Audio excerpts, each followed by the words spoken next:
My name is Dionna Warren, or as my students call me, Miss D, and I'm here with some more PATH facts.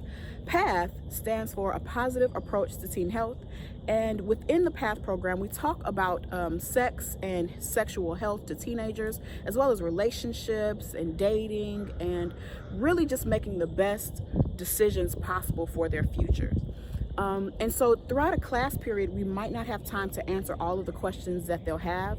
So I'm going to use some time today to answer just a few of the questions that are pretty common in class. Question number 1. What is the difference between virginity and abstinence? It's a really good question.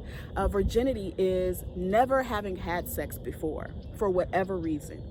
So a virgin is a person who has never had sex before. Abstinence is choosing not to have sex. Or someone who is practicing abstinence is someone who has chosen not to participate in sexual activity of any kind. Okay, so a person can be both virgin and practice abstinence.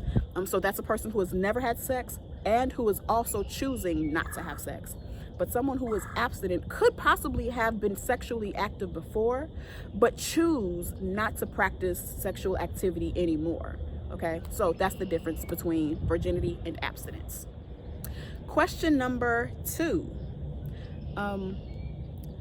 Is using 2 condoms safer? The short answer to that is no. And there's a reason why. It's actually a common misconception that using 2 condoms is safer because it'll increase the protection or increase the amount of, things that are preventing contact between the intimate areas. But actually, using 2 condoms creates friction between the condoms, which increases the likelihood of them breaking. Okay, so which also increases the likelihood of fluids being exchanged, which again increases the likelihood of contracting an STD or pregnancy. Okay, so using 2 condoms is not safer. It is it's a common misconception, but it's actually not safer to use 2 condoms. The only safest choice, the only safest bet is abstinence. But if you are going to have sex or participate in sexual activity, using 1 condom is better than using 2. Question number 3. Are there any cures for STDs? Another good question.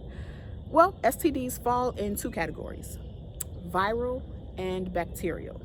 And so the viral STDs do not have a cure. So these are STDs like HIV, hepatitis B, herpes. They do not have a cure. Now, there might be medications to alleviate some symptoms, or maybe even to minimize the ability for someone to contract or pass it on, but there is no cure for viral STDs. For bacterial STDs, especially if they are treated early, there are cures and medications that can eliminate that particular infection from the body. A good example of this is gonorrhea. If a person has gonorrhea and they actually take medications to alleviate or remove that from their system, then they could be cured, and they are cured from gonorrhea after a certain amount of time, after a certain amount of days on that particular medication. So the answer is yes and no. So it depends on which STD you have. There are so many STDs, and really the safest bet is to just practice abstinence. Keep yourself and your future safe.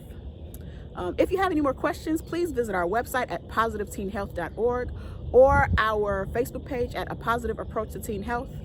Have a great one.